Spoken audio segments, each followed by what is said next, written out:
Hi friends, எல்லாம் எப்படி இருக்கீங்க? Welcome to Jai happy style. நம்ம இன்றைக்கி வடை குழம்பு தான் செய்ய போகிறோம். இந்த குழம்புக்காக நீங்கள் வடை ஃப்ரெஷ்ஷாக அரைச்சி செஞ்சாலும் சரி, இல்லை நம்ம காலையில் செஞ்சு மதியம் செஞ்சு வடை மீந்து போயிருந்தீங்களா, அந்த வடை எடுத்து வச்சுட்டு கூட இந்த மாதிரி பண்ணிக்கலாம். நம்ம இஷ்டம்தான். நான் வடை செஞ்சு மீந்துச்சு, அந்த வடையில் வச்சு தானே நான் பண்ணுறேன். அதில் ஆஷிஷுவல் எப்பயும் போகிற மாதிரி இஞ்சி, பூண்டு, வெங்காயம், பச்சை மிளகா, கருவேப்பிலை, கொத்தமல்லி, புதினா எல்லாமே மசாலா வடையில் சேர்த்தது தான் இது. அதுதான் இப்போ நான் அதே வடையை சாப்பிட்டு மிச்சம் வடை தான் நான் இன்றைக்கி குழம்பு செஞ்சுருக்கிறேன். பாருங்கள் எப்படி இருக்குது பாருங்கள். கொஞ்சம் தண்ணியாக இருக்கும் போதே வடையை போட்டுடணும், இல்லைனா எல்லாமே ஜூஸ் எல்லாம் உறிஞ்சிக்கும், அந்த வடை பதினு ஊறிக்கும். அதனால் தண்ணியாக இருக்கும் போதே போடுங்க. இது செஞ்ச உடனே காமிச்சிது. நான் சாப்பிட போகும்போது எங்களுக்கு நல்லா உறிஞ்சிடுச்சு, எல்லாம் தொக்கு மாதிரி ஆயிடுச்சு. கொஞ்சம் தண்ணியாக இருக்கும் போதே இந்த குழம்பு இறக்கிடுங்க, அப்போ தான் நாங்கள் சாப்பிடும்போது நம்மளுக்கு குழம்பு கிடைக்கும். சரி வாங்க வீடியோக்குள்ளே போகலாம். வடை குழம்பு எப்படி செய்யுதுன்னு பார்க்கலாம். அடுப்பில் ஒரு கடாயை வச்சாச்சு, எண்ணெய் போட்டாச்சு. எண்ணெய் கொஞ்சம் ஜாஸ்தியாகவே போடுங்க, அப்புறம் நல்லாயிருக்கும் இந்த குழம்பு, புளிப்பாக நல்லா காரமாக. ஆயில் காஞ்சோடனே கடுகு, உளுத்தம் பருப்பு, கொஞ்சம் சீரகம் நல்லா ஃப்ரை ஆகட்டும். பூண்டு நிறைய நான் உரித்து வச்சுருக்கிறேன். ஒரு முழு பூண்டு அப்படியே உரித்து வச்சுருக்கிறேன். அதுதான் ஒரு 20 பல்லுக்கு மேலே இருக்கும். அதுதான் போட்டிருக்கேன். கூடவே கருவேப்பிலையும் போட்டிருக்கேன். இது ரெண்டும் நல்லா பொரியட்டும். பூண்டும் கருவேப்பிலையும் நல்லா ஃப்ரை ஆன பிறகு பெரிய சைஸ் ஒரு வெங்காயம் கட் பண்ணி வச்சுருக்கிறேன் பொடியாக, அதுவும் நம்ம இதில் சேர்த்துக்கலாம். பல்லாரி வெங்காயம் தான், சின்ன வெங்காயம் இல்லை. சின்ன வெங்காயம் போட்டால் ரொம்ப நல்லாயிருக்கும். நம்மக்கிட்ட எது இருக்கோ அது போட்டுக்கலாம். நான் பெரிய வெங்காயம் தான் இருந்தது தான் போட்டுக்கிறேன். வெங்காயம் பூண்டு நிறைய போட்டு செஞ்சால் குழம்பு நல்லாயிருக்கும். காரக்குழம்புக்கு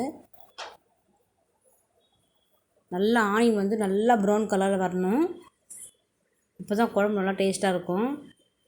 நல்லா ப்ரௌன் ஆகட்டும். பாருங்கள், நல்லா ஆயிடுச்சு ப்ரௌனாக.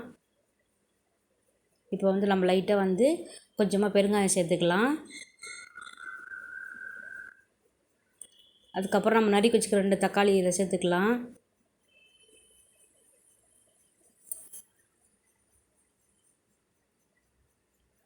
கூடவே மஞ்சள் பொடி போட்டுக்கிறேன், கூடவே உப்பு சேர்த்துக்கிறேன்.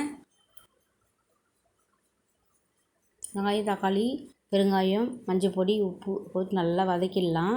கொஞ்சம் மூடி வச்சிங்கன்னா நல்லா கரைஞ்சிடுச்சு. இப்போ நம்ம குழம்பு பொடி சேர்த்துக்கலாம். அதை சாம்பார் பொடி, குழம்பு எல்லா பொடியும் எல்லா மசாலா பொடி வச்சுருப்போம் இல்லைங்களா, அந்த பொடி தான் குழம்பு தூள்.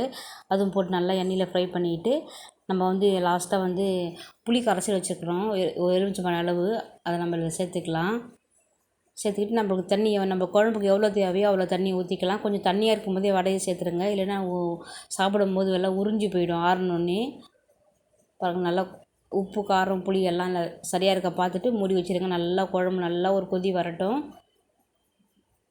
நல்லா திக்காக வரும். அந்த டைம் தான் நம்ம வடை போட போகிறோம்.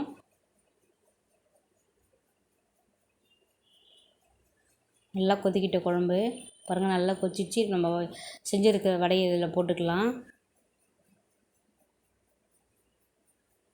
போட்டு சிம்மில் போட்டுட்டு அப்படியே ஒரு 2 நிமிஷம் விட்டுடுங்க, அப்புறமா இறக்கிடலாம்.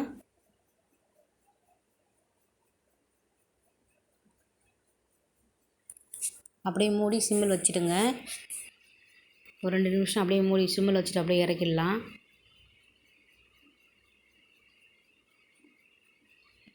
பாருங்கள், நல்லா ஊறிடுச்சு. நான் இப்படி நினச்சி தான் இறக்குனேன், ஆனால் நம்ம பவுலில் மாற்றினோடனே ரொம்ப திக்காகிடுச்சு. அதை விட சாப்பிடும்போது ரொம்ப திக்காகிடுச்சு. கண்டிப்பாக வடை உங்கள் வீட்டில் செஞ்சு மீந்து போயிடுச்சுன்னா இதை மாதிரி செய்யுங்க. வடை குழம்பு ரொம்ப டிஃப்ரெண்ட்டாகும், டேஸ்ட் ரொம்ப நல்லாயிருக்கும். சூடாக சாதம் வடித்து இது போட்டு சாப்பிட்டா டேஸ்ட் அவ்வளோ சூப்பராக இருக்கும். இந்த வீடியோ உங்களுக்கு பிடிச்சிருந்தால் லைக் பண்ணுங்கள், ஷேர் பண்ணுங்கள், கமெண்ட் பண்ணுங்கள், மறக்காமல் சப்ஸ்கிரைப் பண்ணுங்கள் ஃப்ரெண்ட்ஸ். தேங்க்யூ ஃபார் வாட்சிங். நெக்ஸ்ட் ஒரு நல்ல வீடியோவில் சந்திக்கலாம். பாய், டேக் கேர்.